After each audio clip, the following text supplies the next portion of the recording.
bewoner van een appartement in een flatgebouw aan de Venloseweg in Remun is gewond geraakt toen er in zijn woning een explosie ontsting.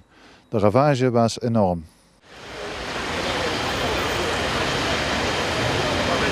De schrik zit er groot in bij de omwonenden van een flat aan de Venloseweg in Remun. Er ontsting donderdag, door nog onbekende oorzaak, een explosie op een appartement op de bovenste verdieping.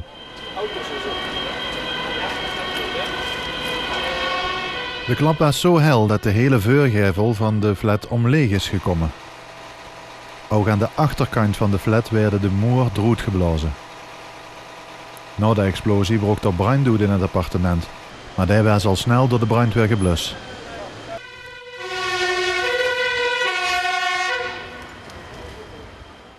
De bewoner van de flat raakte gewond door de explosie. Hij zou buiten levensgevaar zijn en in stabiele toestand over zijn gebracht naar het ziekenhuis. Ook de omliggende appartementen zijn meteen na de klap ontruimd door de politie. Buurtbewoners zijn erg geschrokken door de klap. Wat gaat er gebeuren? Nou, ik hoorde een ontzettende helle knallen en ik zag in één keer dat het hele glas erboven droeg vloog.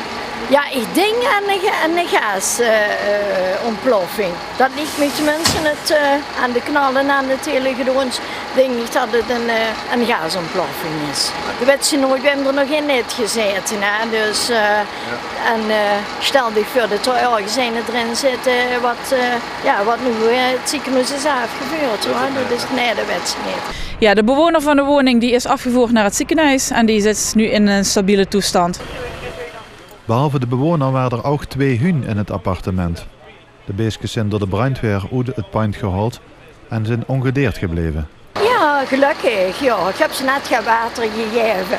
Dus ze zullen niet omkomen van de dorst vandaag. Ja.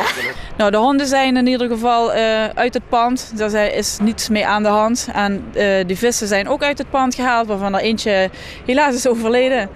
En de dierenambulance ontfermt zich in ieder geval over de dieren. De schei aan de flat is enorm. Verder onderzoek moet uitwijzen wat de precieze oorzaak is geweest. De gemeente gaat nog controleren of de constructie van het gebouw nog intact is. Tot dat tijd zijn ook de omliggende appartementen niet toegankelijk voor de bewoners. De bewoners die zullen worden opgevangen in een locatie van Wonen Limburg, waar het pand van is. En dat is hier in Roermond. Voor de lui is het gewoon ontzettend erg. Ook alles wat er natuurlijk rond je meer woont, hè? Want de schrikt zich toch helemaal kapot. De gemeente en een aannemer zijn nu onderzoek aan het doen wat de toestand is van de omliggende woningen. En dan wordt bekeken of dat de mensen vanavond nog eventueel terug kunnen naar de woning.